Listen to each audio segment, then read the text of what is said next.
I don't think I'll ever forget the day my little brother Richie and I got off the school bus and headed home.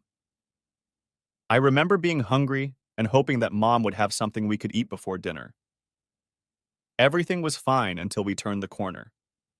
I didn't really realize what was going on. There were people in our yard, and there was a big truck in front of the house. I saw my mom sitting on the concrete steps in front of our house crying. I saw my dad with an angry look on his face talking on the phone. My dad was big, tall. He always tried to look like he was in charge. The problem was that he rarely was. As we got closer to the bustle in front of the house, Richie grabbed my hand. "Billy?" he asked with a tremor in his voice. "What are all these people doing outside our house?" "I don't know," I answered him. I went to my mom to find out.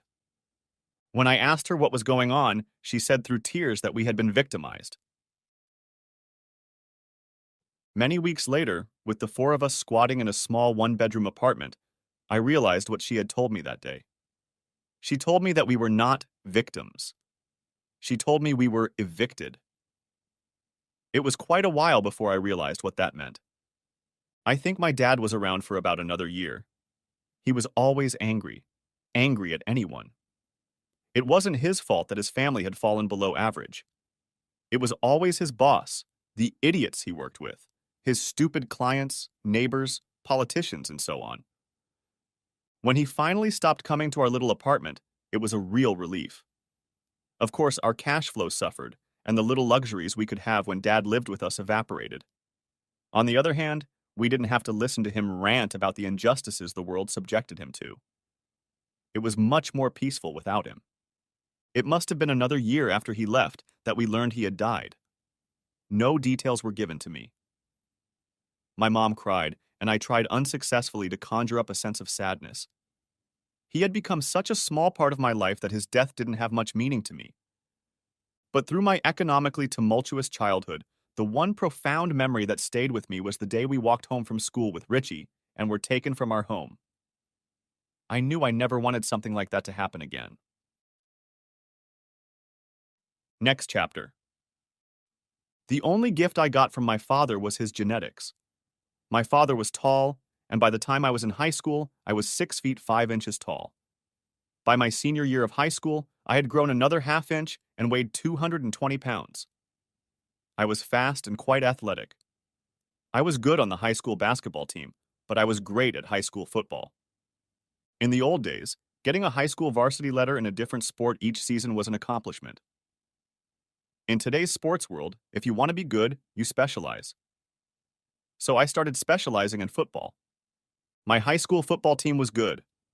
We didn't have a chance to win against powerhouses like Jesuit Prep and Eisenhower, but we eventually made it to state and won our first game against Capital from Olympia. I caught 8 balls and scored 2 touchdowns for East Milton.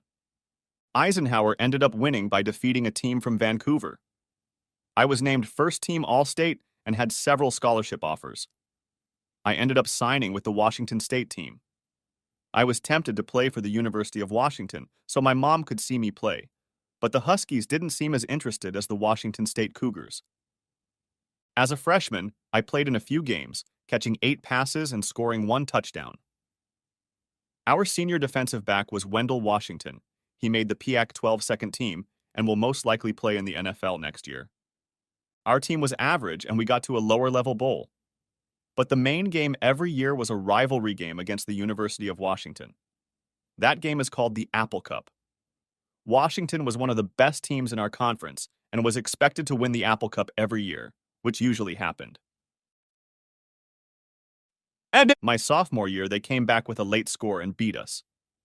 Their junior year, they beat us by 3 touchdowns, and the arrogance of the Washington players was only surpassed by the arrogance of their fans. After that game, they threw trash and showed a complete lack of sportsmanship. I still remember standing on our sideline and watching the arrogant Huskies celebrate in our stadium. It was horrifying. My senior year was a successful one for me. I was an honorable mention preseason all-league selection. And importantly, I stayed healthy. I practiced hard all winter and all summer. I broke up with my girlfriend and was 100% focused on football. I was in the best shape of my life. It was hard work, but it was worth it. We approached our last regular league game, the Apple Cup, with a 6-5 record and would be heading to one of the lesser bowls again. So far, statistically, I had a good year. I had 41 receptions for 655 yards and 8 touchdowns. I was projected to be a first-team All-League selection and possibly be named America's best player. Before the last league game, the Huskies led 10-1. If they beat us like everyone expected, their path to the Rose Bowl would be open. The Huskies were led by their star quarterback, Nathan Nelson. This year's game was played at Husky Stadium in Seattle. We expected a loud and hostile crowd. The end of November in Seattle is usually humid, and today was no exception. When we took the field, the air was full of booing and taunts from Husky fans. I'm usually a pretty reserved person, but today I hated the Huskies and their fans. There was nothing I wanted more than to beat these guys. It didn't start off well. They scored a goal right away. Nelson scored a goal. Our movement stalled and we started hitting shots on goal.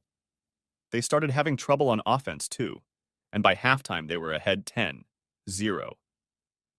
The weather was affecting the play of both teams. We scored 2 field goals in the third quarter, and they scored 1 touchdown. Washington leads 17-6 going into the fourth quarter. The rain picked up in the fourth quarter, and both teams slowed down. We were able to turn the tide when the Huskies lost a slippery ball at their own goal line. Remarkably, we managed to score our first touchdown, but we missed the extra point. The score? 17-12, Huskies ahead. For most of the quarter, neither team could get things going on offense. The ball was wet, so passing was difficult. With just under 3 minutes left in the quarter, we found ourselves at the 35-yard line. Our quarterback called for me. All the other receivers went to the left, and I ended up on the right side. I don't think I'll ever forget that play. In fact, I think that game made me a lot of money. It was in the top 10 games of the day on ESPN. I've seen the replay so many times that I have it completely memorized. I ran 5 yards from the line of scrimmage and then cut sharply. A short but quick defender pressed tightly against me. When I turned around, I saw a spiral heading toward me. The quarterback didn't have time to pass me, and I heard the sharp sigh of the defender anticipating the glory of the interception. As the ball headed our way, we both jumped up. He had better position, but I was bigger, much bigger. In the air, I hit him hard and made the reception. He collapsed to the ground. I ran down the right sideline. I was well into Husky territory when a free defender diagonally caught up to me. The moment he jumped to tackle me, my left hand delivered a hard blow right to the top of his helmet, knocking him to the ground and catapulting me forward.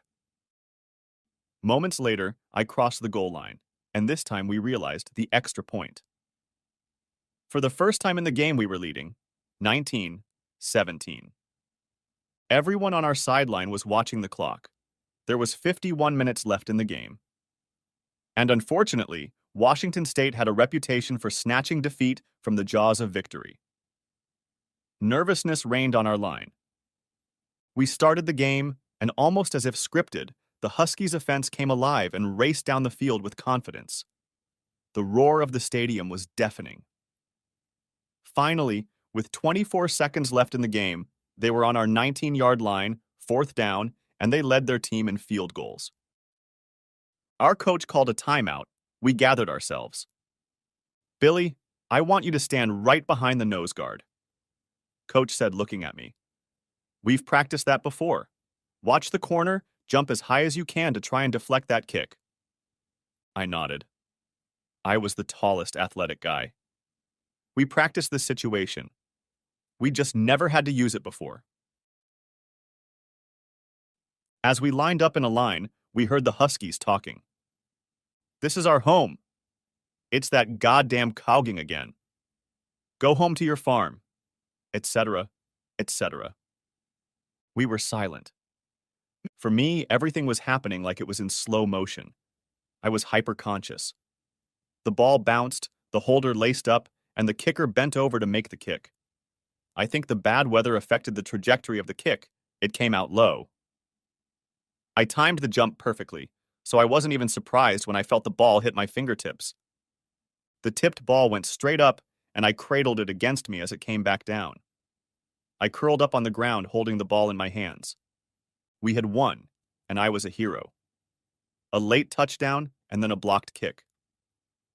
For a few days, I became a national celebrity.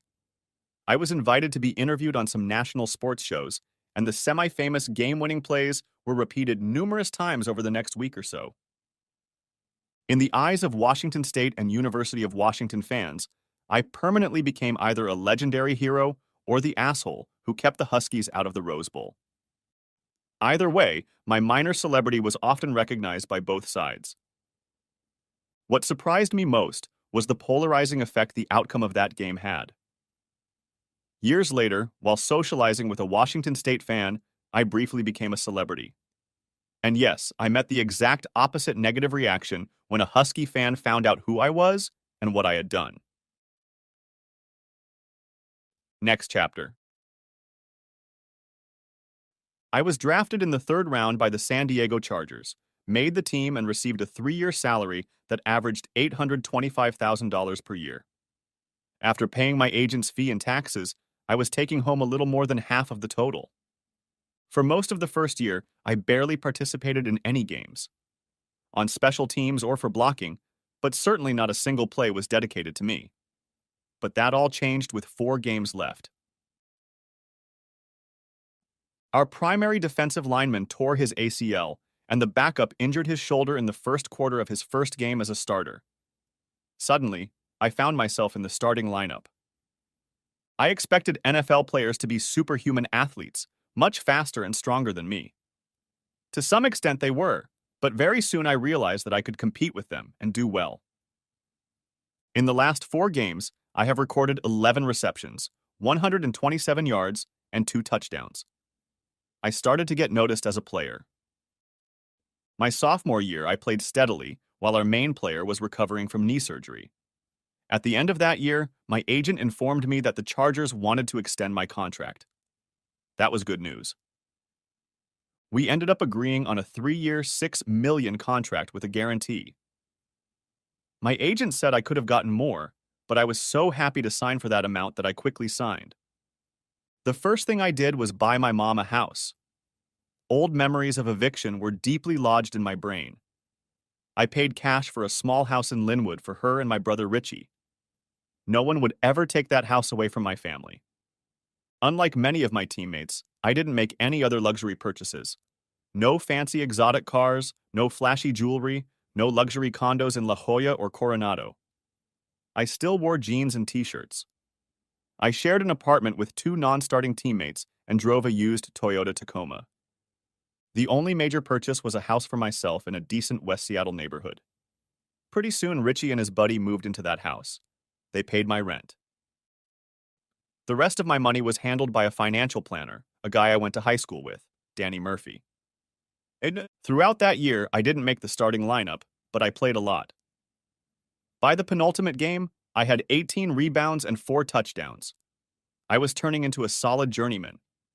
I envisioned a long career in the NFL. I knew that by playing sports, I could earn a good income that would provide for the rest of my life. I started thinking about a new car and splurged a bit. It's a good thing I didn't. It was early December, and we were playing an away game in Baltimore. The Ravens team was good, led by their physical defense. And midway through the third quarter, our quarterback called a Z-19 triple. 3 receivers went forward, and I burst right through the center. The Ravens dropped both defenders, and an outside linebacker came at me. I lost it by fooling my head and found myself open over the center. Our quarterback threw high, and I jumped to catch the pass. I fell on my left foot. Unfortunately, the moment my foot touched the ground, I felt a kick from Ravens middle linebacker Miles Tillman, and I heard the crack of tearing ligaments and shattered bone. I groaned in pain as I collapsed to the ground, still holding the ball. I had never felt pain like this before. I was quickly carried on a stretcher to a waiting ambulance. The collision was so gruesome that the replays didn't show it. When I finally saw what had happened, I was surprised I hadn't lost my leg. It had twisted so unnaturally on impact with Tillman. I spent a few days in a Baltimore hospital and had a long conversation with a surgeon about my football career. One conversation had a significant impact on my decision about my future. Son, the orthopedic surgeon told me, I can repair your knee and you can try to play again if you're very insistent. But I've seen guys come back to play with injuries much smaller than yours, and by the time they're 40, they can barely walk. The choice for me was obvious. When he left the room, my decision was made. I mentally came up with a budget. I had saved and invested most of my money earned in the NFL wisely. After buying my house and my mom's house, I had just under $4 million left, which Danny managed. The game against the Ravens was the last time I played organized football. I spent most of the next year in physical therapy, rehabilitating my knee. Fortunately, it was all done at the Chargers' expense with the help of their medical and training staff. I progressed and got an encouraging long-term prognosis for my injured leg. Next chapter. Nearly a year later, I was barely limping. I spent the year focusing on physical therapy and rebuilding my leg. The Chargers were contractually obligated to finish paying me for the year. Those were the terms of my contract. So I didn't have a job at this point, and I didn't need the income. But things changed very quickly. I was living in a house I'd purchased in West Seattle, with no mortgage payments. Against the advice of my financial advisor Danny, I paid cash for it. That profound childhood experience of having our home taken away from us made a lasting impression. When I moved back from San Diego, my brother Rich and his buddy Dallas Crenshaw lived there. They paid me $500 a month in rent, which was a great deal for them. They also had to take care of it. I hadn't been to my house in almost a year. I was surprised at its condition. Rich, I turned to my brother. Dallas was sitting on the couch playing video games. This place is a dump. I asked you to keep it clean. There's shit everywhere. I grabbed a black garbage bag and started packing up. Chill out, Billy, Dallas called out to me from the couch, his eyes fixed on the video screen. We're on it, he said nonchalantly. I didn't say anything back and stared at him. I took a deep breath and limped over to Dallas and his video games. Rich noticed my stare. Billy, he exclaimed. 3 steps later, I snatched the video game console out of Dallas's hands and hurled it across the room. Hey, man! Dallas protested and started to get up. I had to hand it to him. He was trying to physically challenge me. He was probably no taller than 5 feet 9 inches and 160 pounds. I towered over him. When he tried to get up, I pushed him back onto the couch. He jumped up again. I was much bigger and stronger than Dallas, but he didn't seem the least bit afraid. He fixed his gaze on me. After a 15-second stare, he sat back down. What the hell are you doing, man? He asked me angrily. I'll tell you what I'm doing, I said. This is my house, and you, Dallas, are its tenant. I can evict you whenever I want. Technically, that wasn't true, but he didn't know that. So as long as you're here, you obey my rules. Understood? I leaned over him, poking my finger in his face as he sat on the couch. He didn't answer anything, only nodded his head briefly.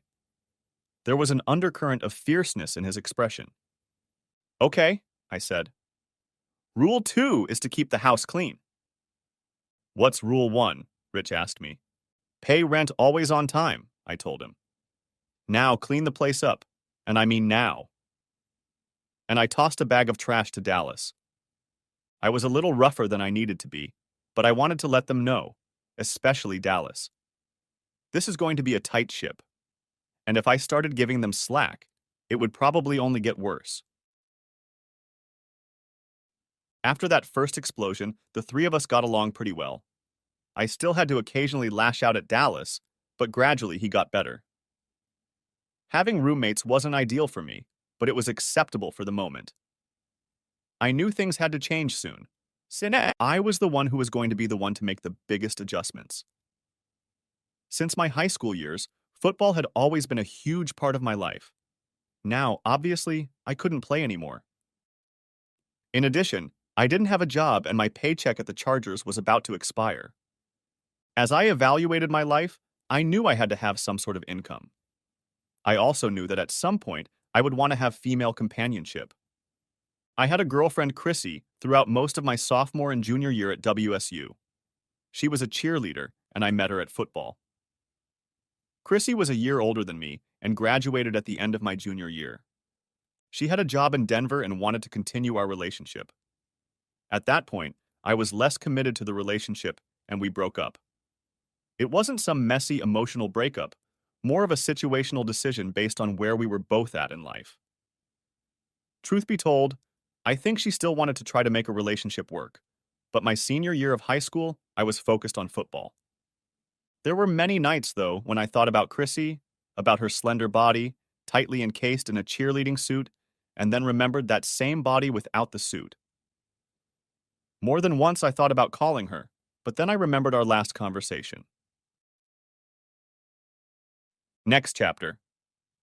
This could work out if we prioritize things right, Chrissy told me, her eyes looking at me with a pleading expression. Chrissy, honey, I told her, right now my priority is football. It's my senior year, I can play professional football. I'll try to see you when I can, but I have to think about the future. I remember looking at her and she at me. I hoped there would be understanding in her gaze, but she just stared at me dumbly. And then silent tears ran down her cheeks. Oh, Chrissy, I said, and moved to hug her. Billy's not here, she said, raising her hands palms up in protest. I stopped. In my mind, this was only a temporary break in our relationship. Obviously, for Chrissy, it was more than that. She took a deep breath. I need to catch a flight to Denver, she told me. She wiped away her tears and spoke in a more businesslike tone. But please, Billy, do me a big favor, she turned to me. Sure, princess, anything, said I, thinking that maybe everything would be okay after all. Please don't contact me, she said, and turned and walked away. That was over 4 years ago, and I honored her wish. I didn't talk to her, but I often thought about her and wondered if I had made a big mistake. Next chapter. It's Friday night, and I'm with my brother Richie, Dallas, and their buddies. We're at the reef. As usual on a Friday night, the place was packed. The reef was something between a friendly neighborhood bar and a pickup spot. The reef had two main attractions, cheap booze and barbecue hot dogs. They got their sausages at a German diner in North Seattle called Schultz's. Schultz's sausages were fantastic, and the reef had them cooked over an open fire. Good food and cheap booze always provided a crowd on the weekends. I quickly noticed that many of the girls at the reef were a little different from the Chrissies of the world. They drank more, flirted more. That night, I got to talking to a girl who I think was named Leslie. I was a very minor celebrity, playing professional football, and I was easy to spot because of my size. Toward the end of the evening, I talked her into having a nightcap with me at home. With minimal formality, I informed Rich and the others that I was leaving, and I know they saw me leaving with Leslie. During the Uber ride to my house, we sat closely together, talking and laughing the whole way. When we arrived, there wasn't even the slightest attempt to pretend we were actually having a nightcap. We went straight to the bedroom. A few moments later, I heard a brief knock on my bedroom wall from the next room. Dallas. What was that? Gasped Leslie. Nothing, I said. Never mind. Where were we? I asked. The next morning, Richie and Dallas were in the kitchen when Leslie and I came out of my room. Good morning, I called out to them as we entered the kitchen. Rich, Dallas, have you met Leslie? I asked. At least my brother had enough manners to be polite to Leslie. Dallas was different. I haven't met her yet, but I'd really like to. He said it with a smirk. I looked at Leslie and she was clearly embarrassed. It didn't take a giant leap to realize that Dallas was peeking at Leslie, who had enjoyed her vocals the previous night. Sure, Leslie would never be confused with the typical neighborhood girl, but she was a sweet girl who had some pride and didn't need the comments of this immature asshole. I said nothing as I left to take Leslie home. On the way, she was a little quieter than before. I guess she was feeling a little uncomfortable.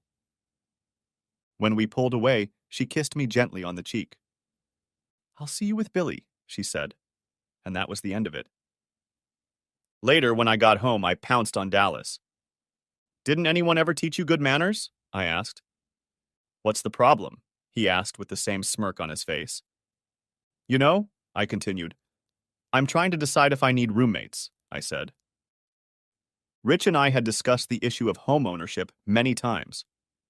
We had both lived through the nightmare of eviction and the subsequent housing problems we experienced growing up.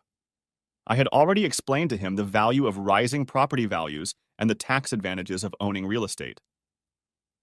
The problem in Seattle was that housing prices were so high that Rich's income as a truck driver made it impossible to pay a large mortgage. I asked him if he could live with Dallas and if he had any friends who could help with rent. He nodded and said he did. The next day, I drove by several houses for sale on Zillow. While they were all expensive, I figured there was still room for a significant increase in value. Later that day, I met with my financial planner, Danny, and asked how much liquidity I could get quickly. He told me that about half of the money he was managing for me was liquid, a little over $2 million. A few days later, I met with real estate attorney Landon Kirsch and formed a small real estate investment company. My idea was to find 3 or 4 houses worth about $500,000, buy them for cash and either rent them out or do something else with them. I already had a plan ready to go. That weekend, we were at the Reef again. Once again, it was Rich, Dallas, a few other guys, and me. I saw Leslie at the other end of the room. Since we had hooked up that first night, I had been with her a few more times. But there were a couple problems. The first was that she lacked self-esteem. The second was that I noticed that I wasn't the only guy she was leaving the bar with. I know, double standard, but I couldn't help what I thought. And there were other girls at the Reef that looked like Leslie, and some seemed available, but I wondered if I wouldn't just get another version of Leslie if I pursued one of them. I wondered if I was getting bored with the whole Reef scene. And then there were the football fans. It started with the question, "Aren't you Billy Damon?" And then it went from there. A lot of them were nice, especially the Washington fans, who often bought me drinks. Even some of the Washington fans were okay, although occasionally there would be some jerk who would say how lucky we were to win the Apple Cup all those years ago. I just nodded and hoped they would go away soon. But there was one group of fans who were the worst. They told you about all the things you could have done better in the game. The ones who criticized your play when it was obvious they had probably never played organized football. Those types, figuratively speaking.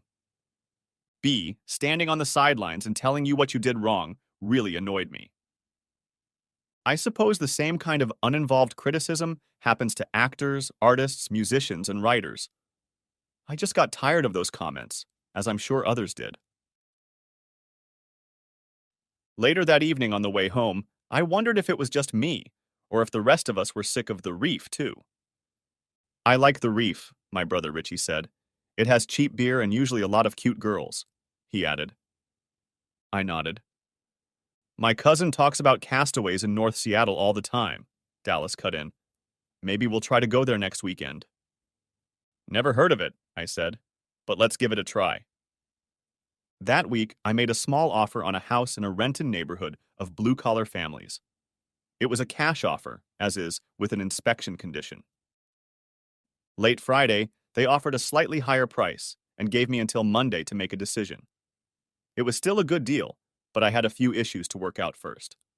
I had a bit of a plan. That weekend, we decided to drive to Castaways. All the way there, Dallas was telling us what a great place it was, according to his cousin Vince. When we pulled up, I wasn't impressed. A low, dingy building with no windows and an old ship's wheel attached to the paneling. A neon sign flashed red lights, "Castaways." It looked like a dive. We went inside, and my first impressions were confirmed. It was a dive. Compared to this place, the Reef was a haute cuisine restaurant. I was about ready to turn around and leave when suddenly there was a shout from the far end of the bar. "Dallas!" Someone called out, "You did it!" Dallas, Rich and I were called to the far end of the bar near the pool tables. I assumed it was Cousin Vince who called out to us. As we walked, we picked our way through an unfriendly, rough-looking crowd. We've got to get out of here, I thought. So Dallas introduced us to Vince and a couple of his buddies. They looked more like ex-cons, but they seemed a little friendly. I turned to Richie. "Let's get out of here," I said. "Reef doesn't seem so bad compared to this place." Rich only nodded, but he didn't seem to be embarrassed by the setting. I decided to get one beer, and that was it. I watched Richie walk across the bar towards the pool tables. I ended up talking to Vince, who I found out was a little rough, but worked as a sheet metal contractor. I started thinking about my potential real estate business and the fact that I would likely need reliable contractors. I started asking him about cost and other construction issues. "You know who's really good?" he asked, and nodded toward Dallas. I knew Dallas did something in the HVAC field, but apparently we had never talked that much about his profession. I sat for a while, thinking about the house in Renton and the fact that maybe Dallas could help me with something. I was deep in thought when suddenly I heard a noise from the far end of the bar. I saw two big guys, shorter than me, but much heavier, shoving Richie. It was the beginning of a bar brawl. Shit, I thought. I hadn't been in a fight since football. I wasn't looking forward to this, but this was my brother, and I had to get involved. I hadn't gotten 2 steps across the room before Dallas suddenly flew past me. He knocked the big guy down with one punch and he collapsed to the floor. The other guy grabbed a knife. That didn't slow Dallas down one bit, and he kicked the second guy in the balls. His mouth opened in a wordless "oh," and the knife slipped out of his hand and fell to the floor. He slumped against the wall and slid into a sitting position. At that moment, a group of roughnecks from the front of the bar must have noticed what was happening. I saw movement heading toward the pool tables. "Dallas," Vince addressed him, "you guys better get out of here." And he opened the side door leading to the parking lot. I didn't need to be told twice. I grabbed Richie, and the three of us ran out the door straight to our car. As we pulled out of the gravel parking lot, I saw the crowd, silhouetted from behind the open side door, spilling out into the night looking for us. Luckily, we left before any of them could chase us. What a night, I thought on the way home. That night, I learned a few things. One was that Dallas knew how to build houses. Another was that Dallas was a loyal friend of Richie's and would stand up for him. Both of these points were important, but in different ways. This information helped me make my decision. The next day, after all the stories and recollections of the night's adventures, I asked Richie and Dallas to sit down at the dining room table. I had something rather serious to discuss with them. I handed each of them a folder I had put together in the morning, long before they woke up. "Okay, guys, I have a proposition for you," I told them. Rich looked at me while Dallas leafed through the pages in the folder. "I'm going to ask you guys some questions to see if this will work," said I. They looked at me in confusion. "First, are you both interested in owning a house?" They nodded affirmatively. "Would you be able to live together, perhaps with another neighbor?" I then asked them if they could afford the payments of $1,200 a month and if they could make a down payment of $25,000 each. I listed a few more conditions. They answered yes to all the questions. "What's going on, Billy?" my brother asked. I told them I have a plan. I'm buying a house in Renton. The pictures are in a folder. I told them I could either rent it out or they could each buy 25% equity. They will have to find another partner in the house who wants in on the deal. I told them I would retain a quarter interest in the house. They would pay me $1,200 each month. We discussed this for the next hour or so and went over any questions they had. I told them that I was going to get my realtor's license, and if anyone wanted out of the deal, they would be required to use me as the agent to sell their share. The advantage to Rich and Dallas was that they would be buying something that had value rather than renting. They would receive tax benefits and experience an increase in wealth as the value of the property increased. Otherwise, they would not be able to buy anything in the Puget Sound market for a long time to come, if at all. After our conversation, they both agreed that they wanted in on the deal. The advantage to me was the monthly cash flow, their down payment that I would use to buy other properties, the same wealth growth through appreciation that they had since I retained 25% of the house. And finally, if someone wanted to sell their share, I would get a commission on that sale. And another benefit, I would no longer have those two as roommates. The next day, I accepted a counteroffer and bought a house in Renton. The transaction was to take place in 45 days. Immediately, I went looking for other properties and signed up for real estate classes. My best advertisement was Rich in Dallas. They told all their buddies that they were going to be real estate owners, and their buddies loved the idea too. I had a whole line of potential clients to sell part of the house to. I met with my attorney, Landon Kirsch, and made sure everything was prearranged. All the terms were in compliance with state real estate laws, and the contract was fully executed. Rich, Dallas, and another of their buddies signed the contracts, and before we knew it, we were moving into a house in Renton. In the meantime, I found another house in North Tacoma to buy. Once I bought it, I kept buying. By the end of the year, I had 4 properties, with 2 or 3 people each buying stakes in their respective homes. I passed my real estate exam and now represented my own buying interests, saving agent commissions. I had a business to run, and it was a business that required little effort. I had a steady income from payments on all 4 houses, over $10,000 a month. I had money from down payments to buy other properties, and I had income from my equity in each house. From a business standpoint, I was in great shape. But from a personal standpoint, I was a little bored. I had the occasional chat with Rich, Dallas, and others, but it was getting tiresome. Tuesday morning, I was browsing the internet for current real estate listings when I got a call from my attorney, Landon Kirsch. "Billy, are you free Saturday night?" he asked. I replied that I was. Landon explained that he had purchased a table at the Puget Sound Children's Foundation's annual charity auction. He asked me to sit with him, his wife Helen, and a few other people. "And Billy, it's a pretty formal event," he told me. I smiled silently, knowing that my usual attire even at a meeting with a lawyer was probably sweatpants, and if I was feeling particularly formal, I wore jeans. I told him I understood and would see him on Saturday night. That Saturday, I met Landon and Helen Kirsch in the ballroom of the Governor Hotel in downtown Seattle. I was in a suit and looked somewhat sloppy compared to the others.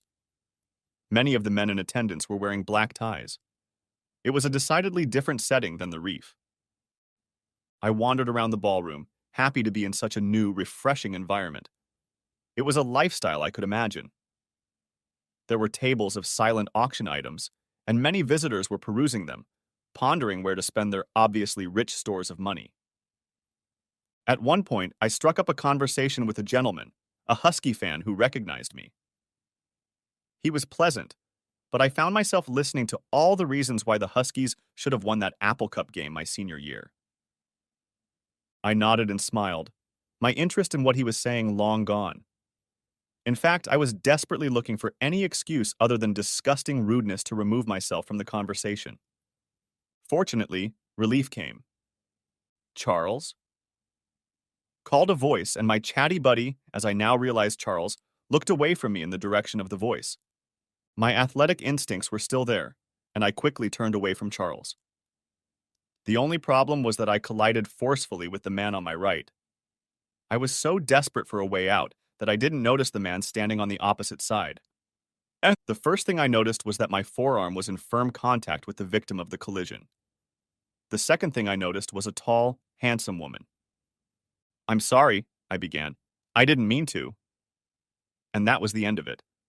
She was a classic beauty, green eyes, a half smile on her lips, dark hair swept back, showing off the thin bones of her face. She was tall, easily reaching 6 feet in heels. With a half smile and intelligent eyes, she silently appraised me, amused by my awkwardness. After a moment's silence, she finally answered. "After all this," she began, still smiling, "at least we should be properly introduced. Madeline Doucette," she said, and held out her thin hand to me. "Hi," I began. Bill Damon. I took her hand in mine. We both stood there looking at each other in silence, my hand still holding hers. Finally, I came to my senses and spoke. Can I get you something to eat? I asked as we unlocked our hands. No. She tilted her head and looked at me for a few seconds. I thought maybe she hadn't heard me, and just as I was about to repeat my question, she answered. Sparkling water, please. I nodded and started walking towards one of the many bars in the ballroom, and then she called out, And Billy, fresh lime. I was happy to get her a lime drink, but I couldn't help but notice how she responded as if she was used to people caring about her. By the time I caught up with her and handed her the drink, several tables had passed. She accepted the drink with a nod, but not exactly in gratitude. I walked around with her for a bit, chatting casually. I got the impression that she didn't mind my company, but didn't exactly welcome it either. I liked her looks, and for some reason I was amused by her arrogance. For the next 10 or 15 minutes, we wandered together, looking at the auction lots and occasionally bidding. At one point, she turned to me abruptly. It's nice to meet you, Billy, but I need to get back to my table. She held out her hand again in a gesture of farewell. Madeline, I replied, not quite ready to see her one last time. Would you like to dance after dinner? I asked. Again, I got a long look before she answered. Perhaps, was all she said. I continued to watch her as she made her way to a group of tables on the far side of the ballroom. I sat with Landon, Helen, and the others at our table.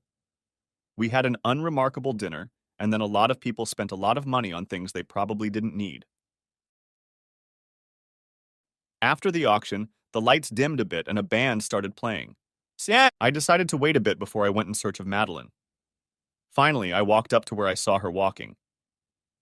Luckily, with my height, I could see more than most people, and I spotted Madeline dressed in black at a table full of mostly men sitting at it. When I approached her table, she was standing with her back to me, but as I approached, all the people sitting across from her looked up.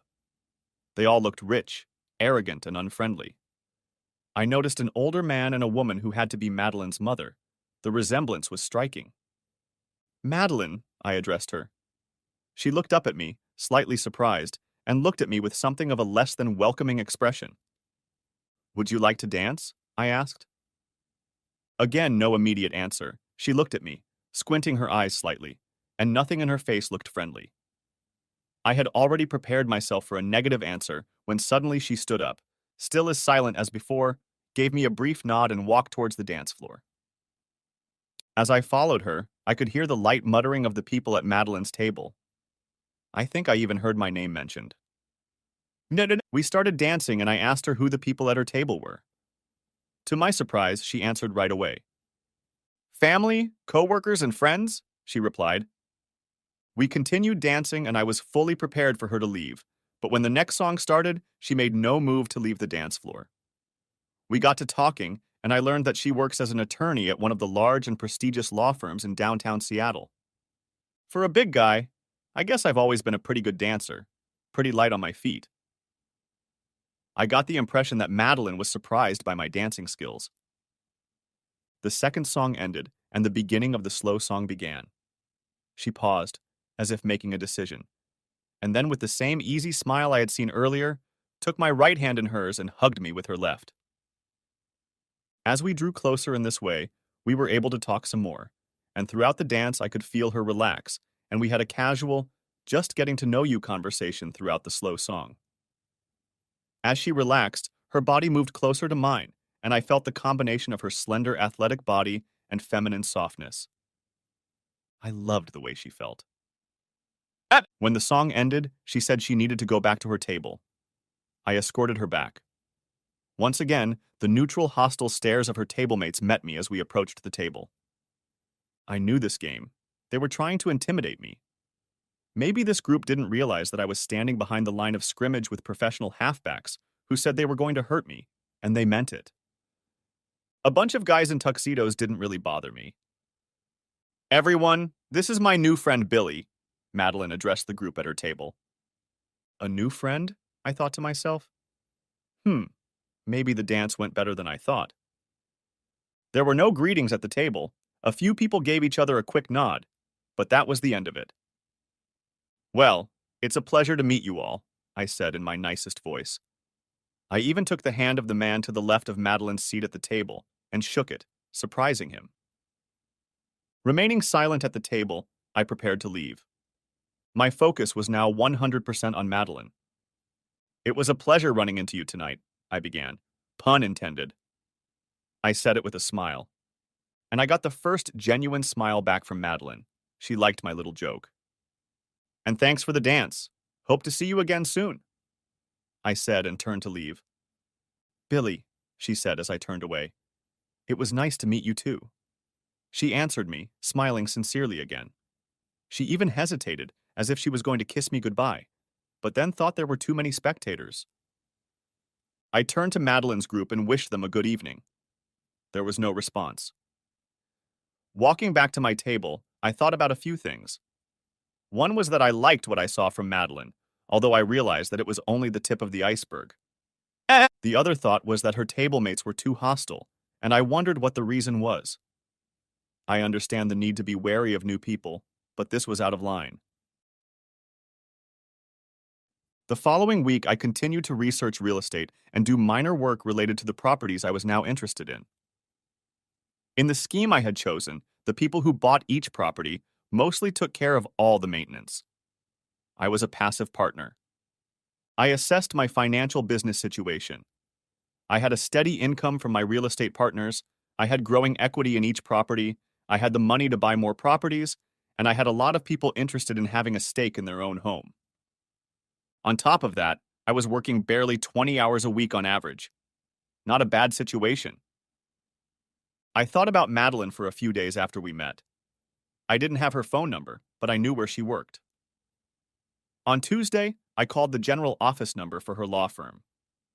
Bradshaw, Miles, Rosen, and Rice, I heard the receptionist's voice say. Madeline Doucette, please? I replied in my most businesslike voice. Please hold, they told me. A few minutes later, I heard the secretary reply. Miss Doucette is unavailable? May I ask what this refers to? I froze for a moment, not knowing how to answer. Then I gave her my name and phone number and asked Miss Doucette to call me back. Saying I still hadn't heard anything by Friday and called her back. Billy Damon for Madeline Doucette, I told the receptionist. Please hold. I was expecting the same thing, but this time I didn't leave any message. Oh well, I thought. I was surprised to hear Madeline's voice. Hi, Billy, she said in a neutral, positive tone. We got to talking. I asked if she had gotten my message earlier in the week, and she said she had, but had been very busy. We chatted some more, and eventually she said she had a Zoom call coming up. I asked if she wanted to meet up this weekend. She hesitated. Billy, sorry, I'm busy this weekend. She said. I fell silent, once again thinking, oh well. But then she interrupted my negative thoughts. I'm free Monday night, she said. Okay, I thought. We'll see what happens on Monday. Monday, we met at Cecilia, an upscale bar in downtown Seattle. I was dressed in nice jeans and an unbuttoned long-sleeve shirt. Almost all the other men in the bar were in suits and ties. I usually stood out a bit in restaurants and bars because of my size, but now in this company my attire was different too. Madeline was dressed professionally and noticed me as soon as she walked in. She walked straight to my table and gave me a surprised kiss on the cheek.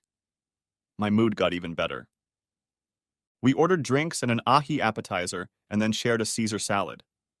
The conversation was positive and easy. In addition, my impression of her beauty, if that is possible, was enhanced after this encounter. After talking some more, I broached a topic and I wasn't sure how she would feel about it. Madeline, may I call you Maddie? I continued without waiting for her response.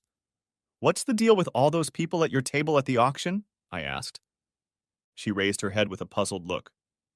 Who? What people? She asked. All of them, when you introduced me, acted like I was a barbarian from a rival village who had come to steal their women. I said this with a smile on my face to make sure she didn't think I was angry. Don't worry. It was my family and a few others.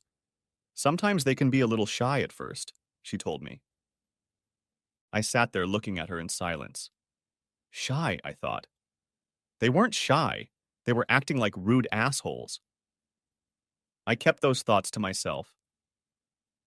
What do these barbarians do to the women they steal? She asked, looking at me and covering my large hand with her smaller, thinner one. I thought I might be on the verge of physical intimacy. This thought was reinforced when she asked me to walk her to a house 2 blocks away. We chatted during the short walk, but I was on autopilot. I was contemplating everything that might soon happen at her apartment. This is it, she told me as we stopped in front of a modern high-rise. My ideas about intimacy changed dramatically. It was clear from her body language that I wasn't going to invite her upstairs. Nor was I planning a strategy for what to do next. I was so absorbed in my fantasy of the night's cocktail turning into a new partner.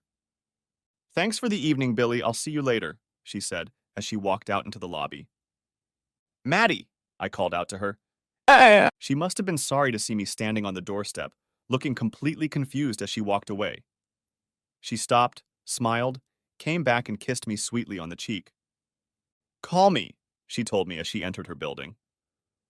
I was still standing on the sidewalk, looking inside with a confused expression on my face. Through the glass, I thought I saw her laugh as she looked at me again. That evening, of course, took a different turn. The next day I called her and got the same greeting. It was still the same. Miss Doucette is unavailable, to which this refers, and you can leave a message. I did just that. Another real estate agent called me and told me about a house in Madison Park, a very upscale and expensive Seattle neighborhood. Billy, this house is going to go fast. They're asking $600,000, and he paused. It's going to need work, a lot of work. But Billy, you've got to act fast. Someone is going to get a hell of a bargain, he told me. I was interested, very interested. In fact, I already had a plan for what to do with the place if I got it. I told him I'd meet him there at 9 a.m., and on the way I called my financial expert, Daniel Murphy. Danny, how much cash can I get? I said. Like today, I asked him. He told me to hold on. After a minute, he said I currently had $463,000 in liquid assets. How hard will it be to find another $150,000? I asked. Quickly, I added. Hold on, he told me. After a moment, he spoke again. I could sell a couple things and probably have that amount of cash by the end of the day. But as your financial advisor, it's my duty to ask what you need all that money for, he added. Set. I told him not to worry and to call back in an hour or so. I arrived first, and it was obvious from the outside that there was a lot of work to be done. The roof, siding, windows, gutters, all of it needed replacing. The yard was a jungle. But I looked around. It was definitely the worst house in a good neighborhood. A very good neighborhood. There were several million-dollar homes on this street, and all the houses except this one were well maintained. Just then, Realtor Antoine Keys pulled up in his shiny black BMW. Antoine was a senior on the WSU football team when I was a freshman. We met again after I had moved back to Seattle and was in the process of buying real estate. He extended me an elaborate handshake, which I never got around to reciprocating. He then proceeded to tell me about how this house was a great deal. He told me that it would be on the market tomorrow, but that we might be able to sell it before then. When we walked into the house, I had 3 first impressions, and for me, none of them were bad. The first was the stench. I always liked it when the house smelled bad. It was usually easy to fix, but for most people it was very unpleasant. The second thing was that it was trashed. Broken windows, dirty bathrooms, smeared paint on the walls. All of these things were easy to fix. And finally, the house was beautiful. I could see the potential. Beautiful woodwork, built-in cabinets, classic arched doorways, and a grand staircase leading upstairs. The house even had a back staircase. It was used in the servants' era, a separate way to the second floor for those who weren't supposed to use the main staircase. Antoine and I looked around the house and yard. It would require a long list of necessary repairs, but it wouldn't take much to make it livable. By my calculations, the lot itself was worth almost $500,000. Okay, buddy, I said to Antoine as we pulled to the curb. What do we need to do? Billy, are you interested? He asked, surprised at the poor condition of the house we had just inspected. The family has moved back east and wants to sell it quickly, but Billy, Antoine said, they're asking $600,000. If they put it up for sale tomorrow, there'd probably be a bidding war. We're tying him up today. I think we can make it all work out. I looked at the house and then at the neighborhood. I imagined living here, having kids, giving them that stable childhood that Richie and I didn't have. I knew that's what I wanted. In my future fantasies, I also saw a woman who would share this life I had invented. And in my dreams, that woman looked a lot like Maddie. Antoine printed out the offer sheet, and I called Danny. I explained that I was buying property in the Madison Park neighborhood. All doubts about his fiduciary responsibility as my advisor fell away when he heard where the property was located. It was a very nice part of Seattle. After another handshake, Antoine said he would contact me early in the day. When I got home, I was thrilled at the prospect of buying a house in Madison Park. I was so excited I almost forgot that I was expecting a call from Maddie. Almost. When the phone rang just after 2 o'clock, I was glad it was Antoine, but hoped it was Maddie. Good news. It looks like I bought a house. I was nervous and excited at the same time. It was a lot of money for a house that needed even more money to fix up. But I had a plan.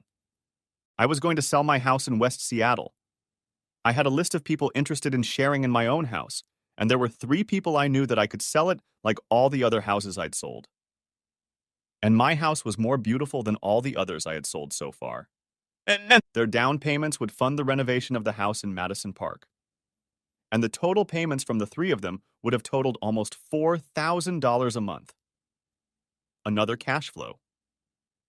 In addition, I retained a 25% interest in the house.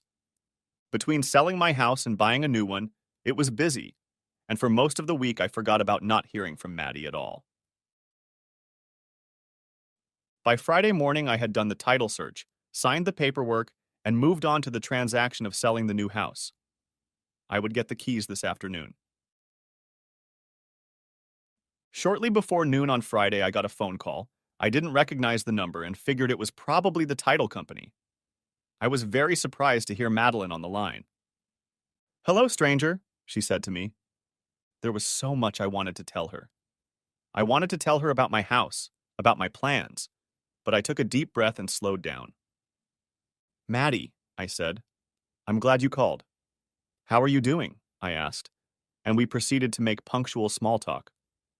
Finally, I asked what she was doing on the weekend. "I'm free Saturday night," she told me, and we agreed to have dinner on Saturday.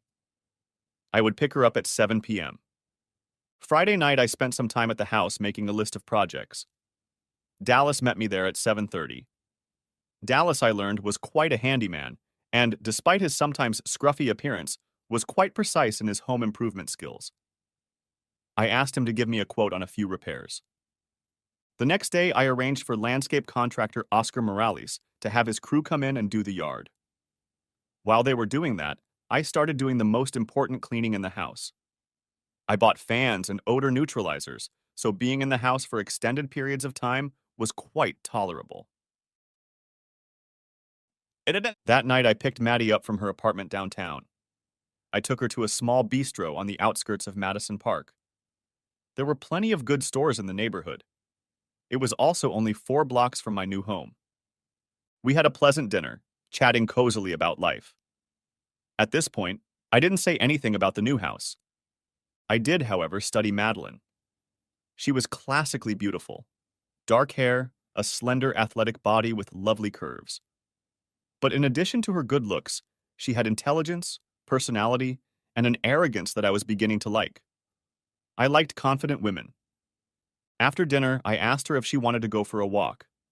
She looked at me a little confused, but agreed. We walked down the street in a direction that seemed random to me, but I had a definite goal in mind.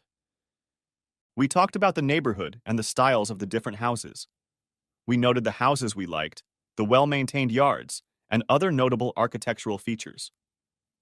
Finally, we pulled up to my house. "What do you think of this place?" I asked her. "Pretty shabby," she replied, "but it had potential." "Let's go," said I, walking up the walkway to the front door. "Billy," she said, "there must be someone living there. Come back here." I ignored her and invited her to follow me. She reluctantly followed. When I reached the front door and unlocked it with my key, she looked at me questioningly. "What's going on, Billy?" she asked. She followed me in. We stood in the entryway and looked around. Most of the smell was gone. All the broken glass and graffiti had been cleaned up. The place could still be categorized as a dump, but compared to when I first saw it last Tuesday, the improvements were significant. "I bought it," I told her. "You bought a house in Madison Park?" she asked. "When did that happen?" I told her about Antoine's call and the offer, without giving too many economic details. I explained what I was doing with my house and talked about how it would be a long-term project. I watched her watch and observed the craftsmanship that had been preserved despite all the neglect. Beautiful hardwood moldings, a formal layout, leaded glass windows, and a beautiful staircase in the center. "Yes," she said, nodding her head. "It's a long-term project." On the way back to her apartment, we talked about the house some more, and I told her about my business. Although we had talked a lot about our lives during our previous interactions, truth be told, most of the conversation had been about her. Maddie seemed genuinely interested in my business and what I was doing.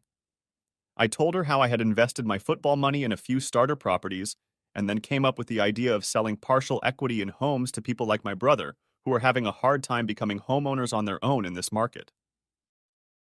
As I traveled and discussed my business, I didn't go into much detail about my finances. At least at this point, she didn't need to know about all of that. But during the trip to see her, I felt like I had passed some unannounced test. Perhaps there was some kind of reward for passing it? My imagination kicked in again, and I was even more optimistic when she invited me back to her place. She had a modern apartment with light-colored furniture.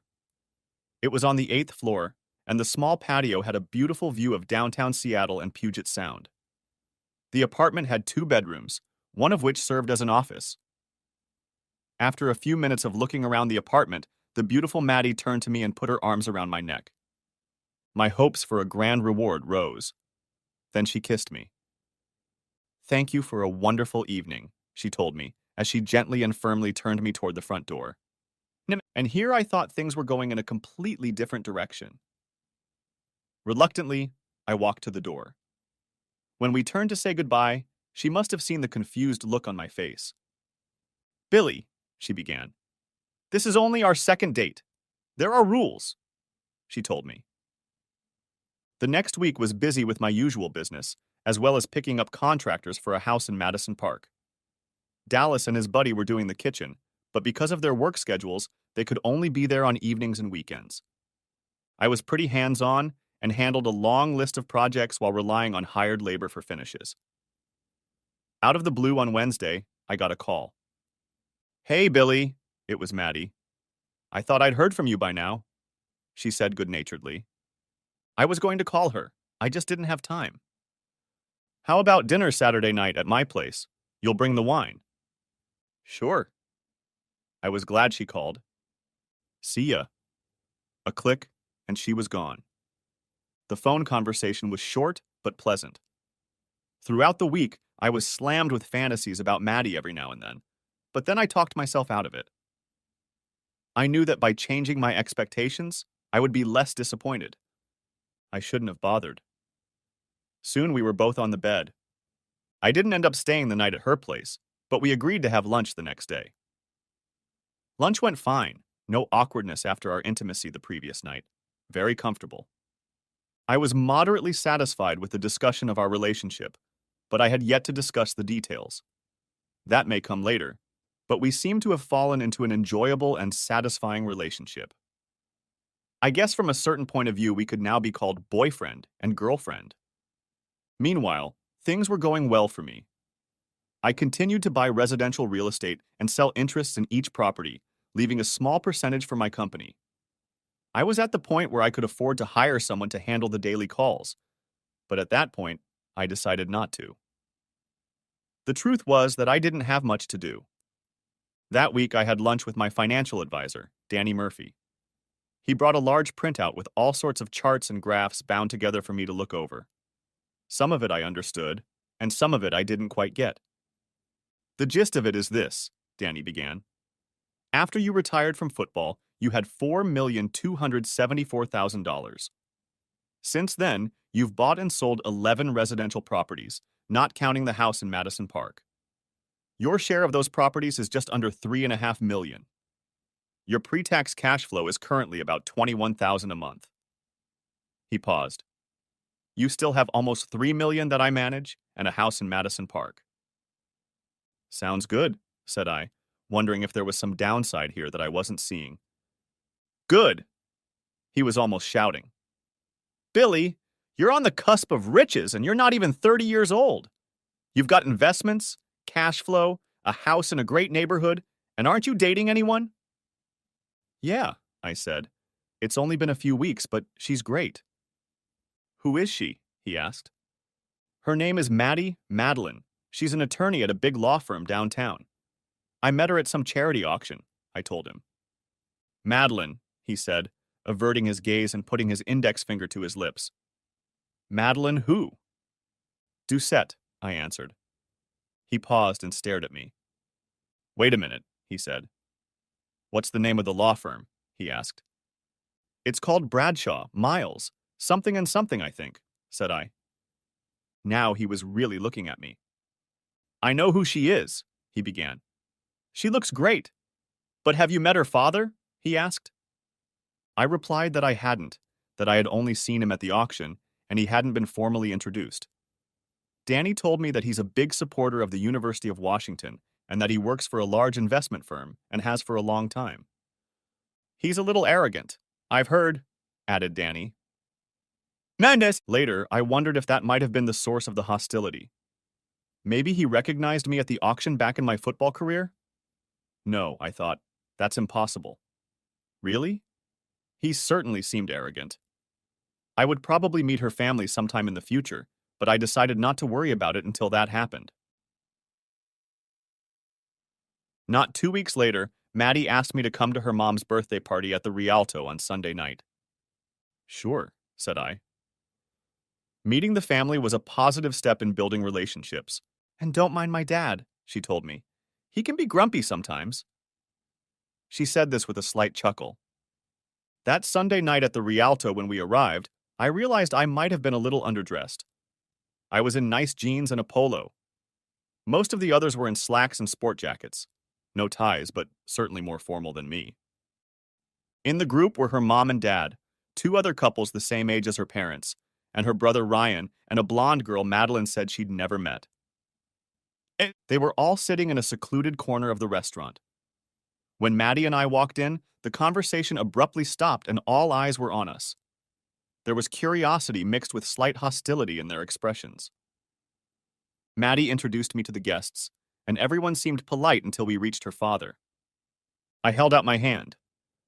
Billy Damon, Bill, I said to Mr. Doucette. So, he replied, showing no particular warmth in his greeting. Bill or Billy. This guy was already annoying me. Well, technically, I guess my name is William, I said, smiling at his sour expression. But my friends call me Billy. I explained good-naturedly, trying to melt the ice. Nice to meet you, William, he said. Robert Doucette. He finally introduced himself and then turned to one of the others, effectively dismissing me. I met my brother Ryan, and he turned out to be a miniature version of his father, though he didn't boast the same arrogance as the old man. Where I grew up, we had a word for guys like Ryan. Some of the other people seemed much nicer, and Myra, Maddie's mom, turned out to be pretty nice in general. She asked me all sorts of questions about my life. I think it was a mixture of polite curiosity and tacit judgment about whether I was good enough for her daughter. Fortunately, we were seated at the opposite end of the table from Robert. The evening dragged on, and as we were about to leave, we said goodbye to her parents. I noticed that Robert had had a few cocktails and a fair amount of wine. He didn't look drunk, but he was definitely affected. Out of the blue, having nothing to do with the topic of conversation, he turned to me. "You know you're damn lucky," he said to me with slight rudeness. I turned to Robert, not understanding anything. "Excuse me?" I asked. "You know what I'm talking about." His voice went up half an octave. "The football game, the Apple Cup. We kicked your ass all over the field that day." Slowly, it dawned on me. He was talking about the game my senior year of high school. It still bothered him. How weird. "We deserved that win. We were going to go to the Rose Bowl, and then the damn Cougars got lucky," he continued, the bitterness still fresh in his voice. I turned to him. "Do you remember your former coach Rick Neuheisel?" I asked Robert. He nodded, hostility and intoxication in his voice. "What's wrong with him?" "He had this expression," I said, and paused. "It goes something like this: scoreboard, baby." The meaning is clear. Despite what happened in the game, the only thing that really mattered was the final score. With those words, I turned away and said goodbye. On the way home, Madeline asked me what I had said to her father. I simply told her that we had talked a little about football. She froze for a moment. "Huh?" she began. "He looked upset, not happy about something." "That's me," I replied, trying to hide a smile. Although the first meeting with her family didn't go easily, our relationship progressed. We were together several times a week and usually spent the entire weekend together. She was the perfect woman for me. If there was a problem, it was the difference in our career goals. She was driven, worked hard, and was eager to move up the career ladder. On the other hand, my work week rarely exceeded 20 to 30 hours. My free time was spent at the gym or rejuvenating my Madison Park home. "Why don't you focus more on your business?" she would sometimes ask. It was usually in the mornings when she was rushing to work in her career clothes, getting ready for an early meeting or something. I, on the other hand, would often be lying on the couch in sweatpants watching the morning version of SportsCenter when she left. Of course, I didn't exactly look businesslike. I never told her in any detail about the success of the business I was involved in. I was accumulating wealth and income. I used my NFL money to become successful. I didn't buy expensive clothes or cars. The only thing I spent money on was my house. I wanted it to be perfect. That week, I received an interesting phone call from a college friend named John Washington. John was a freshman on my senior year WSU team. We had become friends my senior year at WSU. "Billy, haven't talked to you in a while," he began, "but I've always liked you. Now I need your help." "I talked to Antoine," Keyes suggested, "and he said you help people move into the houses they own." I told him that yes, I do that sort of thing. Then he said he and his wife had just gotten divorced and they had to sell their house. He needed somewhere to put his half of the money from the sale of the house, but he didn't have enough money to buy a house on his own.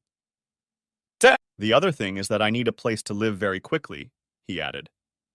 I told him that I didn't have a place to live right now, but I should have one in a few months. "A few months," he said. "I need something now." I told him I would keep his number and make inquiries. He wasn't too enthusiastic. Later that day, another real estate agent called me and told me about a house in Kent. "It's a hell of a bargain for the right buyer," he told me. It was a 3-bedroom, 2-bath home in a prime location in a nice Kent neighborhood. When he told me they were only asking $325,000.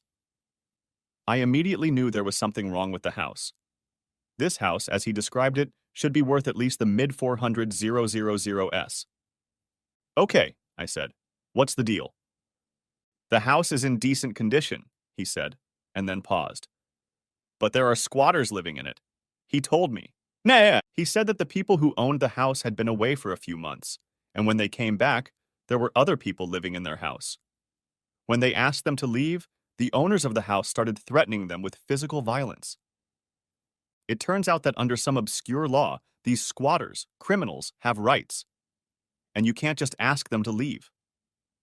There's a lawsuit. I called Landon, my attorney, to get some information about squatters' rights. Here's what Landon told me. Squatters have legal rights. Washington state law allows squatters to live in someone else's property if the actual owner does not take legal action to force an eviction. In addition, squatters can claim full legal possession of the property under adverse possession. Landon, I asked, how is that possible? He had no logical answer.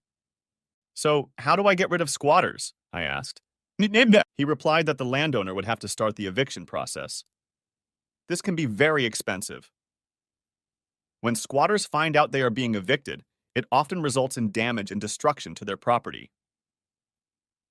Another point Landon told me about is that over the months of the eviction process, squatters can run up utility bills, and then the rightful owner ends up having to pay them.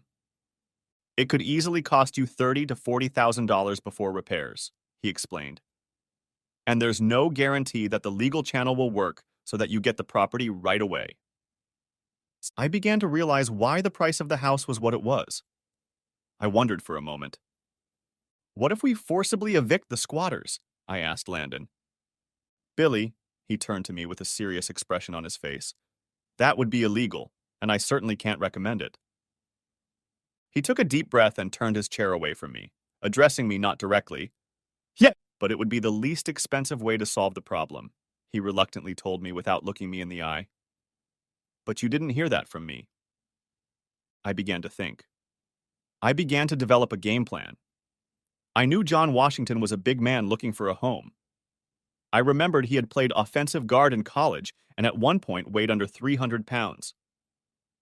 I also thought about Dallas and his toughness at the bar that night. I considered a few more options. Then I made a series of phone calls. I called the realtor offering the squatter's house, called John Washington, called Dallas, and then made 3 more calls. By the end of the day, I had made an offer on the squatter's house and had done a little snooping on the Kent house itself. It was a fairly decent 2-story house. There was a chain-link fence around the house, and the yard was completely overgrown. The house actually didn't look as bad as one might think. There was an old upholstered couch on the porch, covered in water. It looked like someone was sleeping on it. As far as I could tell, there were 4 people living in the house. 3 men and a heavily tattooed woman. I continued to look around the neighborhood and saw a working tavern a few blocks away called the Ramblers Inn. At the back of the paved parking lot, I noticed an unused building.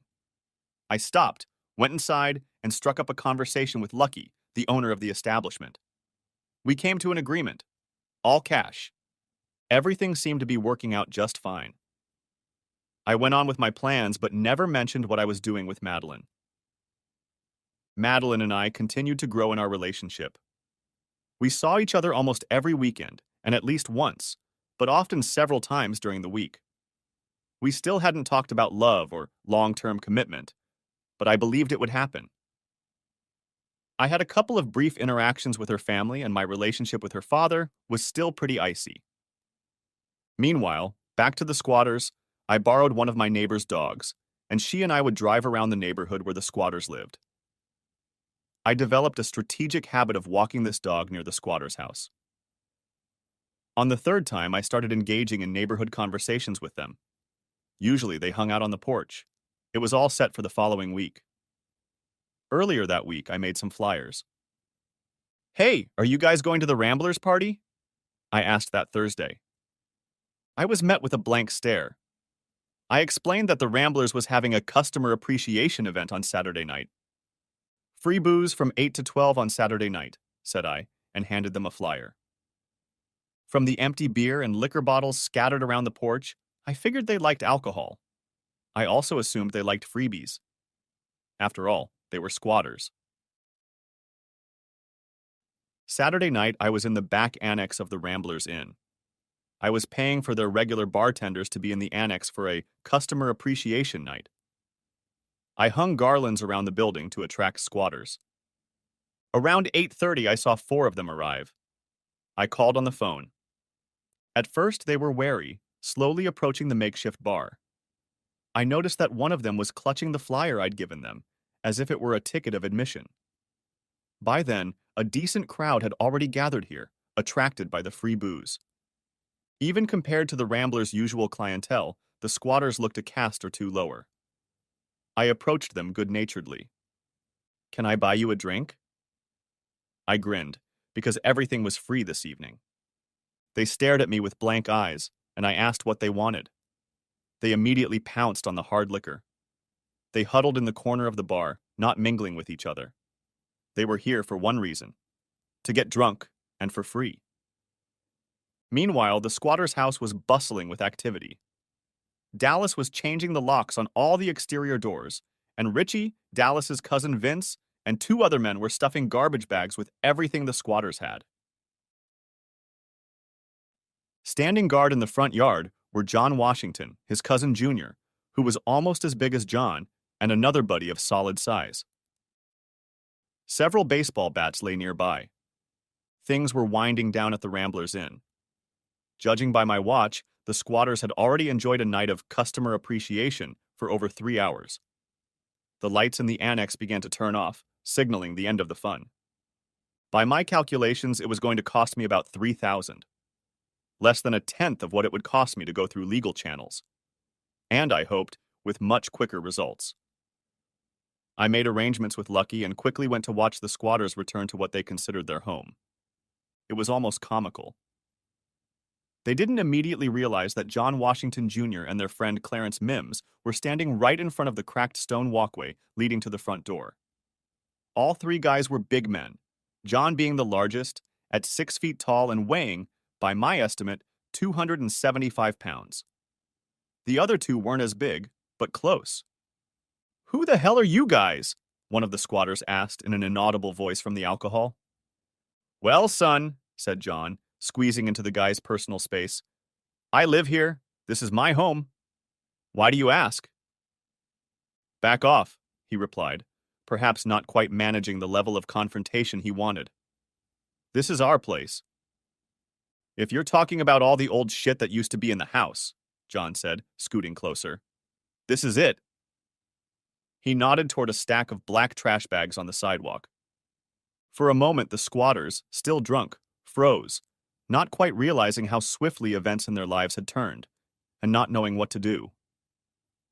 Among them was a tall, thin man, looking like an asshole, who still hadn't said anything. Suddenly, something like a long, sharp knife appeared in the skinny guy's hand, and he drunkenly but aggressively moved toward John. A blur flew from the east side of the yard toward the skinny guy with the knife. Before the jerk was within John's reach, Dallas hit him in the head with a right. The guy lost his balance and fell face down on the sidewalk. "Now, bastards!" Dallas hissed at the squatters. "Take your shit and get this asshole out of here. And I'll tell you what. If any of us," he glanced at John and the other two, "catch you anywhere near this place, what happened to your buddy will seem like a picnic," said Dallas to them. "Hey, kid," the short guy started. "We got rights." "Well, screw you," yelled John. "I paid good money for this house, and you're not going to come in here and try to live your sorry asses in my house." By this time, John had picked up a baseball bat and was staring at the drunken, frustrated former quartet members. The ragamuffin group helped their wounded comrade up, picked up their bags, and left. Junior and John guarded the house for a few days just in case. But we soon realized there was no need. We never saw them again. A week later, John and his cousin Junior moved into the house, having each bought a 1/3 share of the house at a discount. I kept a third, and they made monthly payments. It was a good deal for all of us. I also hoped it would send a message to all future squatting attempts in the area. Next chapter. The next year went well. I continued to invest in real estate and make money available to interested parties. I bought 2 houses to rent out this year, and as I set things up, both had a small positive cash flow. Things with Madeline were also going very well. We were together for as long as her schedule allowed.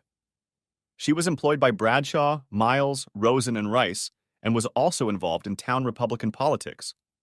She was currently volunteering for a Republican mayoral candidate. I suppose she was interested in politics, but it appears that the driving force that encouraged her to move in that direction was her father. Certainly, Madeline is a strikingly attractive woman, tall, slender, with feminine curves. In my opinion, she can safely be categorized as a beauty. I also knew that there were many healthy male egos in both the legal and political worlds. But for some reason, I never envied them. One of the things Maddie always talked about was trust and honesty. I trusted her. I was reminded of an event. I can't really remember exactly whether it was about the law firm or politics. For me, they all kind of blended together. Never mind, we were in a downtown hotel ballroom in business attire. For me, that meant nice jeans, a button-down shirt, and a black sports jacket. For me, it was dressy. There appeared to be one guy there, about 10 years older than Maddie, maybe early 40s. Black hair slicked back and sharp eyes. He seemed to always be by her side, guiding her this way and that, keeping his hand on her elbow and talking quietly, his mouth close to her ear. At events like this, I usually settle down near the bar. It wasn't that I wanted a drink. It was that the people who populated the neighborhood were more often than not reluctant to talk about laws or politics, which was my preference. Nevertheless, I noticed the same guy next to her several times throughout the evening. Maddie and I had a predetermined plan for this as well. On the way out, she'd say, "Come rescue me at," and then she would let me know the time she wanted to leave. Today, the time was 11 p.m. At 11:05, I set out to follow her. Eventually, I spotted her with Slick at the far end of the ballroom in a shady alcove. As I approached them, I noticed his arm trying to wrap around her waist. I also noticed that she was making no attempt to move closer to him. "Hey, Mad," I said to her, ignoring Slick. "It's time to go." And I raised my left wrist as if checking the time. Slick raised a surprised and infuriated look at me. "We're having an important conversation right now," he began irritably. "Madeline will be free soon." When he said that, I looked at his arm trying to wrap around Madeline. This guy was probably 5 feet 11 inches tall and about 170 pounds. One of the main activities in my rather loose schedule these days was working out. I was in good shape at 5'6" inches and 225 pounds with a small amount of body fat. "Lance," she began, "I really should get going. Why don't we get together next week?" And with those words, I carelessly but firmly grabbed the bicep of the arm that encircled Maddie, gave it a quick but probably painful squeeze, and we left. On the way home, she thanked me for helping her get rid of Lance. I was about to get out of this situation. He was starting to unravel. She said, "Thanks for speeding things up." She patted my thigh. "He works on the mayor's staff, and for some reason the mayor is dependent on Lance. He has an incredible ego," she added. For a few minutes, we drove in silence. "You know he wants to get in your pants," I told her. She laughed for a second. "Oh, Billy," and she patted my thigh again. "I know that." "What's more," she continued, "there's only one man I let in my pants," she said. A few weeks later, there was a celebration at her parents' home in Medina. It turned out to be her younger brother, Ryan's, 28th birthday. I've been to my parents' house a few times, and it was very nice. Stately home, lush manicured grounds, and beautiful furnishings inside. Myra, Madeline's mom, was always friendly to me, and today, in her home, Robert, her dad, was less negative than usual. That was a good thing, I think. I noticed that at this party, Ryan was with a dark-haired, olive-skinned woman. Last time I saw him with a blonde woman. "Is that Ryan's girlfriend?" I asked Maddie quietly. She looked at him, and out of a habit I was starting to get used to, she paused and thought for a moment before answering. "For now, I guess," she replied. I stared at her silently, wanting more information. "I think Ryan is trying to work his way through the entire female population of Seattle. That kind of macho bullshit." She said, "I think my dad likes it." "In fact, he better watch out," Maddie added. "Apparently he doesn't care if they're married or not." I paused to consider Maddie's words. I knew Ryan was trying hard to be like his old man. He was handsome, rich, and arrogant, but I wondered how much substance lurked behind that facade. Maddie was right. He really did need to be careful. Later that evening, after dinner, Maddie, myself, her father Robert, Ryan, and a few others sat outside and enjoyed drinks. Robert was smoking a big, flavorful cigar. The conversation was about politics. At this point, I wasn't adding much to the conversation.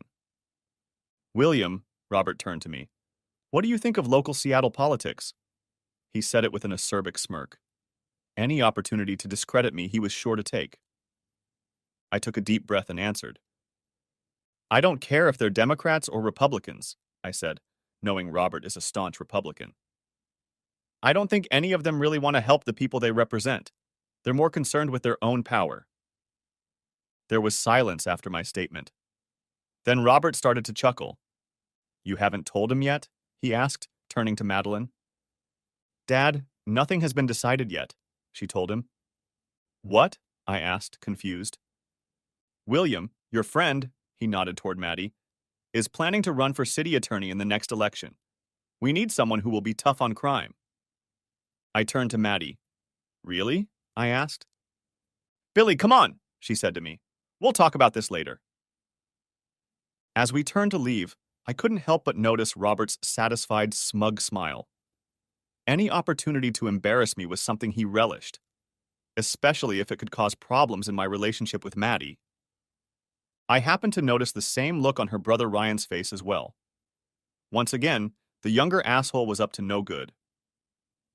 Leaving her family's house that night, I was calm.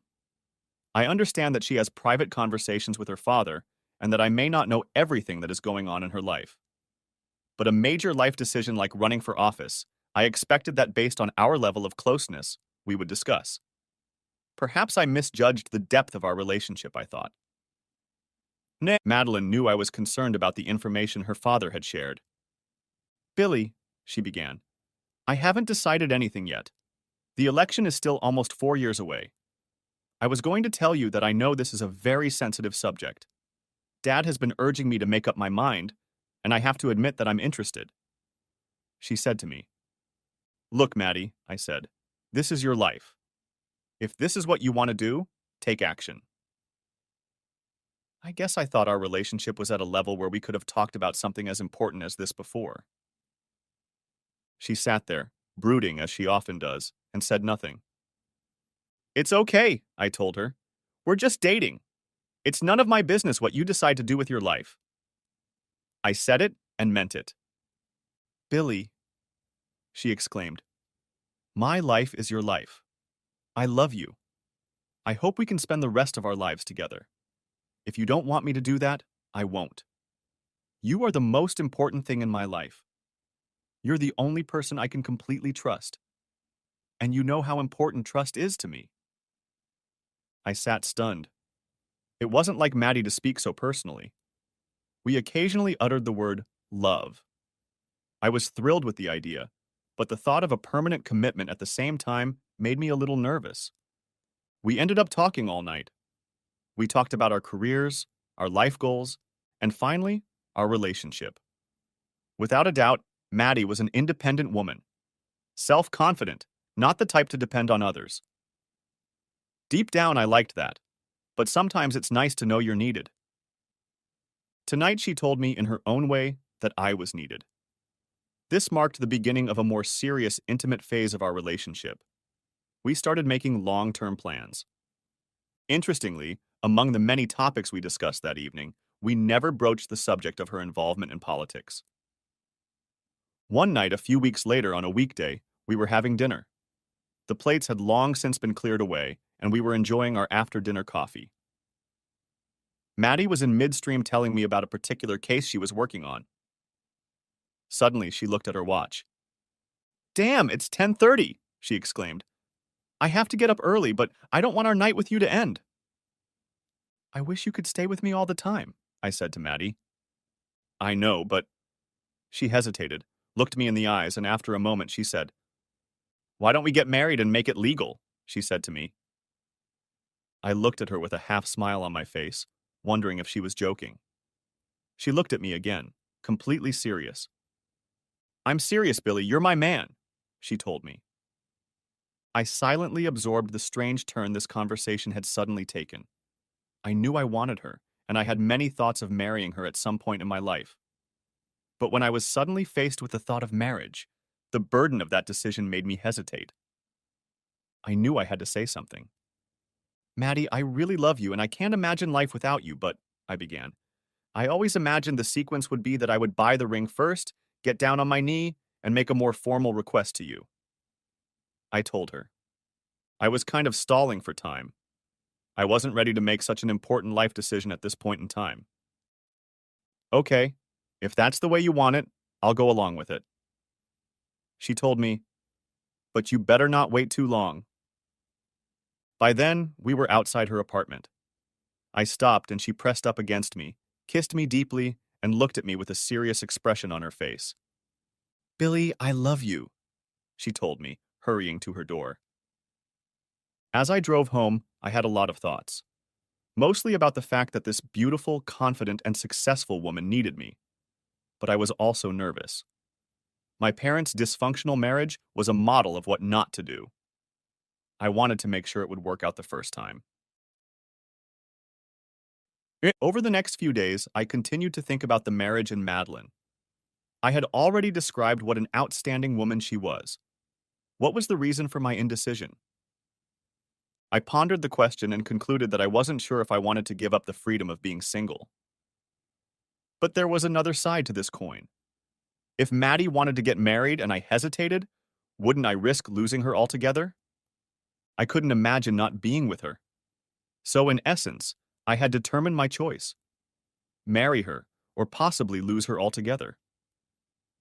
These thoughts kept me on my toes, and I decided that maybe I needed a different perspective.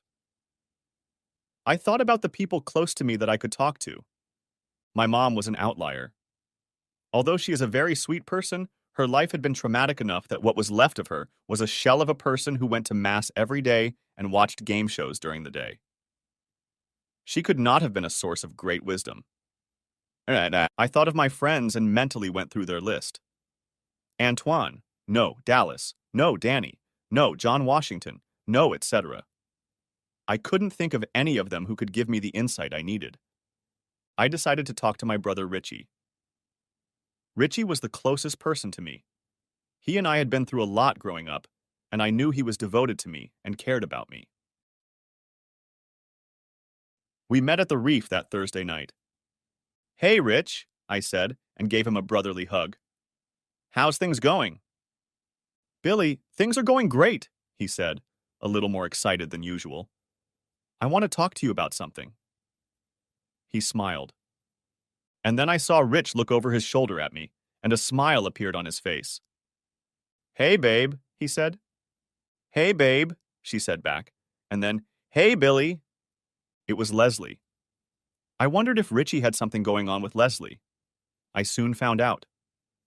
Here's what I wanted to tell you, Billy, Rich said, as Leslie settled next to him in the booth. Leslie and I have been dating each other exclusively for about 6 months now, and she's going to move in with me. He told me, and they both smiled. For a moment, I was at a loss for words, digesting this information. Like I said before, Leslie is an attractive woman. I knew that side of her up close and personal. But beyond her, there didn't seem to be much to her. At least not to me. On the other hand, I didn't know what their relationship was like. Perhaps they were having deep conversations about the meaning of life, volunteering to clean up the planet, and taking online cooking classes together. Congratulations, I finally said, eliciting genuine happiness for them. You're both very nice people, and I'm happy for both of you. They both sat grinning, happy in their new relationship, looking across the booth at me and alternately glancing at each other. I'll get us each a cocktail to celebrate, Rich announced, and strode towards the bar, leaving just Leslie and me. Suddenly, Leslie started acting stiff. Leslie, what's up? I asked, but she wouldn't look at me, averting her gaze. Maybe she was embarrassed because we'd slept together, I thought. Billy, she began, not quite sure how to look me in the eye. I've changed. You knew me in my wilder younger years. I'm not like that now. I really care about your brother, she said. I'm happy for both of you? I told her. We chatted some more until Rich came back with the drinks. He started telling me about their plans. Later, Leslie excused herself to use the ladies' room. I'm glad you and Leslie are happy, Rich, I told him, and I meant it. and they did look happy together. "Thank you," he said. "I need to say one thing," he started. "I know you and Leslie have had a relationship a few times, and I want to admit it, but let's never talk about it again." "Rich," I said. "I'll never talk about it," I said, and quickly cast a glance over my shoulder toward the bathrooms. The coast was clear. "I'm happy for you. She's a great girl." I drove home that evening and pondered a few things. Deep down, I was happy for Richie and hoped things would work out for him and Leslie. Like I said, Leslie was a good person. I just hoped their life would be good. That got me thinking about Maddie. I couldn't help but compare her to Leslie. It was an unfair comparison. Maddie was smart, wealthy, came from a privileged family, and had ambition. As I approached my Madison Park neighborhood, I began to comprehend all the information I had received and draw conclusions. There were plenty of girls like Leslie, and again I wished her and Rich nothing but happiness. But I came to the conclusion that women like Maddie were rare, and now I had one who wanted me. I came to the conclusion that I needed to take action. I knew I wanted to spend the rest of my life with her. I decided I wanted to do it the right way. I was going to buy a ring, with the caveat that she could exchange it if she didn't like the style. And I was going to formally propose. I also decided that I was going to ask her father's permission. Robert and I had never had a relationship that could be called friendly. I didn't trust him, and I think he thought I wasn't good enough for his daughter. Besides, we beat his team in the Apple Cup and he blamed me. Deservedly so. I think that if I show him some respect and talk to him first before I propose, it might start a general thawing of our rather cold current relationship. I called him at work. "Robert Doucette," he announced into the receiver. "Robert, it's Billy Damon," I said. I'd never called him before. Several bars of silence passed before he answered. "Hello, William," he began. "What can I do for you?" I seemed to surprise him with my call, but his arrogance asserted itself rather quickly. "I was wondering if there is a day this week when you can have lunch," I asked. "Perhaps," he replied. "I'll have Andrea get in touch with you." "Thank you, Robert. My number is—" But I soon realized that he had already hung up. What a selfish asshole, I thought. The next day, I got a call from Andrea, Robert's assistant, confirming lunch on Friday at 12:30 at Persimmon. I promised myself that despite his elitist attitude, I wouldn't let him hurt me. He reminded me a little of the talkers when I played football. As soon as you made it clear that their words bothered you, they won. In Robert's case, his jabbering was a subtle and not so subtle way of letting me know he was better than me. I wasn't showing him weakness. I was at Persimmon's at 12:30 sharp. Robert arrived at 12:40 without any apology. We chatted for a few minutes on safe topics: the Mariners, the weather, current affairs. So far, so good.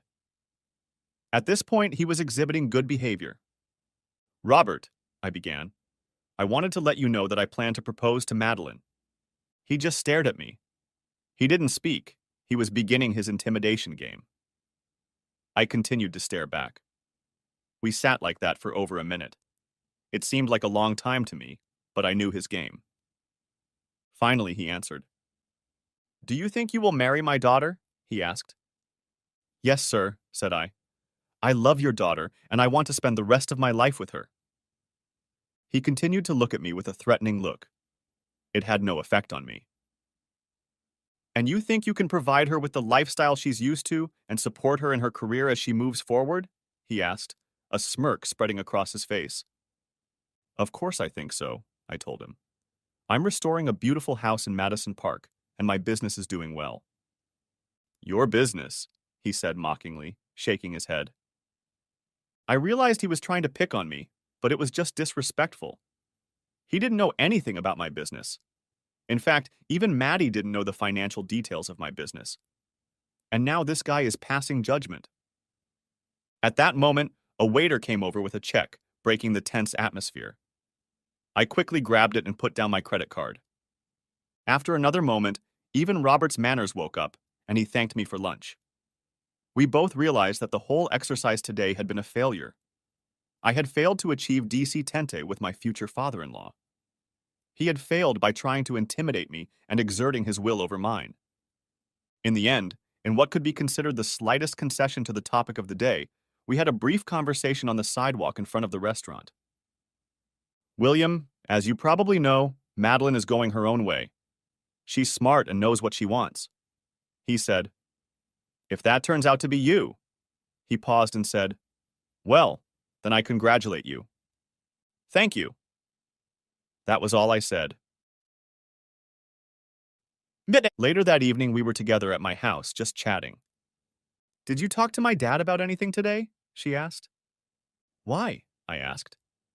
She told me that out of the blue he called her on her way home from work today. She said he was acting kind of weird, asking what her goals in life were and if she was happy. Then apparently asked about me, if she thought I was right for her. He asked her other things as well. Apparently Robert didn't talk about lunch or my intentions. At this point, I made a decision. I figured I had gotten about as much blessing from her old man as I had ever gotten. It was showtime. I'll be right back, said I to her, which confused her. She looked at me with an expression of deep bewilderment on her face. After a minute, I walked over to her with my hands behind my back. Then I dropped to one knee. Oh my God, Billy, she squeaked, suddenly realizing everything. Madeline Renee Doucette, I began. Will you marry me? I said this and handed her the jeweler's velvet box. She accepted my offer. Many women would have quickly opened the box to check the ring size. But not Maddie, she just looked at me. Billy, the answer is yes, she began, still holding the unopened ring box. I love you. I want you. I need you. And I trust you completely. Much later, she called her mother, and the process of organizing the wedding began. End of part 1. Part the 2nd of may be coming out in 10 hours. Write in the comments if you're waiting for it. Also, give a like under this video and subscribe to my channel. I hope you enjoyed this video.